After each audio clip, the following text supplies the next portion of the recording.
Hi friends, welcome to home foods 9. వయసుతో సంబంధం లేకుండా మన చర్మం యవ్వనంగా ఉండాలంటే మనం తీసుకునే ఆహారం చాలా ముఖ్యం. ఉసిరి మరియు బెల్లంతో ప్రిపేర్ చేసిన ఈ లడ్డు మన చర్మాన్ని యవ్వనంగా ఉంచడమే కాకుండా జీర్ణశక్తికి, జుట్టు కుదుళ్ళు గట్టిపడటానికి కూడా బాగా సహాయపడుతుంది. ముందుగా ఉసిరికాయల్ని నీళ్లు పోసి బాగా కడగండి. కడిగిన తర్వాత ఒక పొడిగుడ్డతో తుడిచి ఒక గంట పాటు ఆరబెట్టండి. తడి మొత్తం ఆరిపోయిన తర్వాత ఒక పీలర్ తీసుకొని నేను చూపించిన విధంగా ఉసిరికాయలన్నీ తురుముకోవాలి. ఈ తురుము మొత్తాన్ని కొలుచుకోవాలి. 2 కప్స్ తురుము వచ్చింది నాకు. 2 కప్స్ తురుముకి 2 కప్స్ బెల్లం పొడి అయితే సరిపోతుంది. స్వీట్ తక్కువ తినేవాళ్ళు 1 ½ కప్ తీసుకోండి. 2 కప్స్ వేసుకుంటే బావుంటుంది లడ్డు.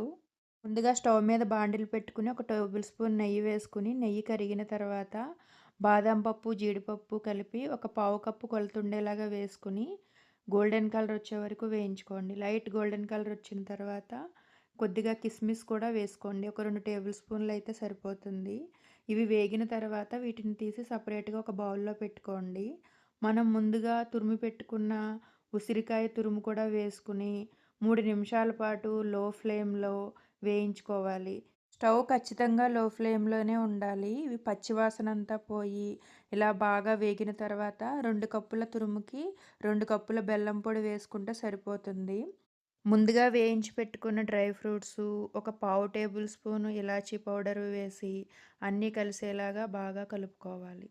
బెల్లం మొత్తం కరిగి లడ్డూ కన్సిస్టెన్సీకి వచ్చే వరకు ఉడికించుకోవాలి. స్టవ్ ఖచ్చితంగా లో ఫ్లేమ్‌లోనే ఉండాలి. ఇలాంటి మరిన్ని హెల్తీ రెసిపీస్ కోసం నా ఛానల్‌ని సబ్స్క్రైబ్ చేసుకోండి. ఈ రెసిపీ మీకు నచ్చితే లైక్ చేసి మీ ఫ్రెండ్స్‌కి కూడా షేర్ చేయండి. ఇలా లో ఫ్లేమ్‌లో బాగా దగ్గర పడే వరకు ఉడికించుకున్న తర్వాత స్టవ్ ఆఫ్ చేసుకొని గోరువెచ్చగా అయ్యే వరకు వెయిట్ చేయండి. గోరువెచ్చగా అయిన తర్వాత మీకు నచ్చిన సైజులో లడ్డూలు చేసుకుని ఎయిర్ టైట్ కంటైనర్‌లో స్టోర్ చేసుకోవడమే. ఈ లడ్డు రుచి కూడా చాలా డిఫరెంట్‌గా ఉంటుంది. హెల్త్‌కి చాలా మంచిది.